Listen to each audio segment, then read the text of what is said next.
All right, let's talk about something that sounds super technical, but is actually pretty simple once you get it, the subnet mask.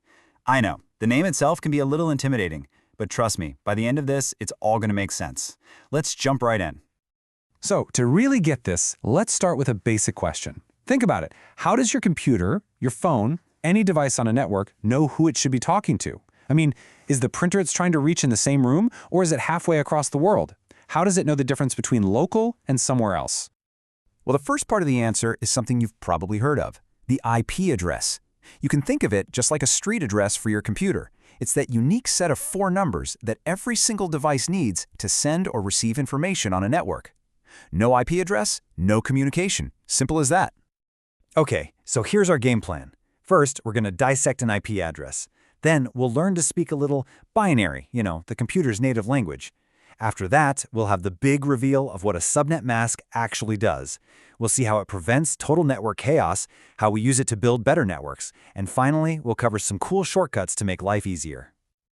All right, first things first, let's look at the anatomy of an IP address. Because it's not just a random string of numbers. It has a really important 2-part structure.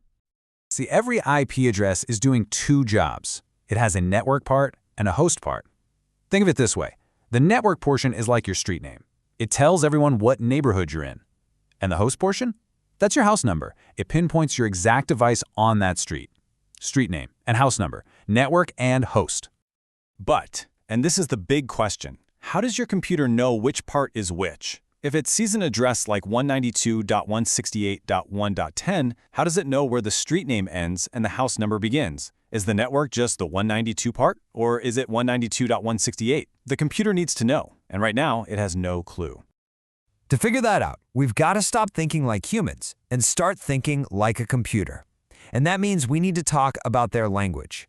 Binary. Ones and zeros. You and I see the number 192, right? Well, a computer sees something totally different. It only understands on or off, 1 or 0. That's it. So every part of that IP address we see gets translated into a string of these 1s and 0s. It's the only language it speaks. Now, converting it might look a little scary, but it's really just simple math. You just figure out which of these numbers, 128, 64, 32, and so on, add up to your target number. For 192, it's just 128 plus 64. So you put a 1 under those two and a 0 everywhere else. Boom, you get 11000000. That's 192 in computer speak. Okay, now that we've got a handle on binary, we are ready for the main event. It's time to pull back the curtain and see what this whole subnet mask thing is all about. So, a subnet mask, it looks like an IP address, but it's not an address at all. It's more like a key or a decoder ring. And the rule is super simple. The 1s in the mask tell you this part is the network. The 0s tell you this part is the host. That's it. 1s for network, 0s for host. Let's actually see this work. Here's our IP address in binary, and right below it, a very common subnet mask, also in binary. Now we're just going to line them up. This is the magic moment. The mask works exactly like a stencil. All those 1s, they basically shine a light on the IP address above them, revealing the network portion. And the 0s, they block the rest out. So just by looking through this mask, the computer instantly knows, my network, my street name is 192.168.1. Problem solved. Okay, so now we know how it works, but that leads to the next big question. Why? Why go through all this trouble? Why do we even need to separate networks from hosts in the first place? I mean, it seems like it would be way simpler to just have one giant global network for everybody, right? Well, the reason we don't is because that would be absolute chaos. It would be incredibly noisy. Think about it like this. Imagine you're in a stadium with 1 million people, and you need to find one person. If your only option is to shout their name, then all 1 million people have to stop what they're doing and listen to you. That's what's called a broadcast on a network.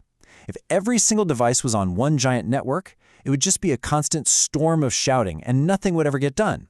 The whole thing would just grind to a halt. So, what's the solution? We build walls. And in networking, those walls are called routers. Routers break up one huge noisy network into lots of smaller, quieter subnets. That broadcast shouting, it stays inside its own little room. It doesn't cross the router.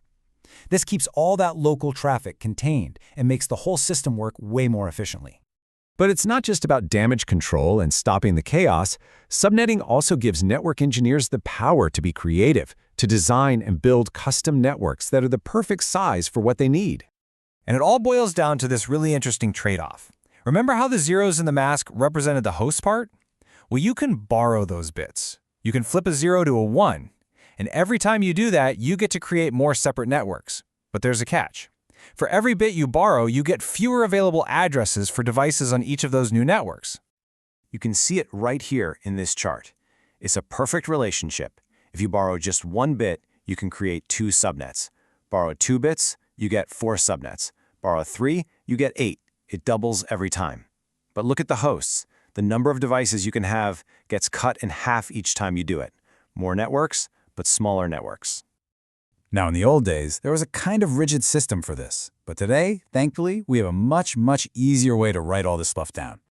So a quick history lesson. We used to have these things called IP classes. You had Class A for like enormous networks. We're talking millions of devices. Class B for big companies, and then Class C, which is probably what you have at home. It gives you 254 possible devices on your network. But that class system was super inflexible. So today, we use something way better called CIDR. You might have seen it called slash notation. It's awesome. Instead of having to type out a long subnet mask like 255.255.255.0, you just write a slash and the number of ones in the mask. So for that example, you just write /24. Why 24? Because if you wrote out the mask in binary, there'd be exactly 24 ones. It's so much cleaner and tells you everything you need to know. So at the end of the day, an IP address looks so simple on the surface, doesn't it? But underneath, with the help of a subnet mask, there's this incredible structure that brings order to the potential chaos of the internet. It really makes you wonder what other simple things that we see every day in our digital lives have this whole hidden world of rules and structure just waiting to be discovered.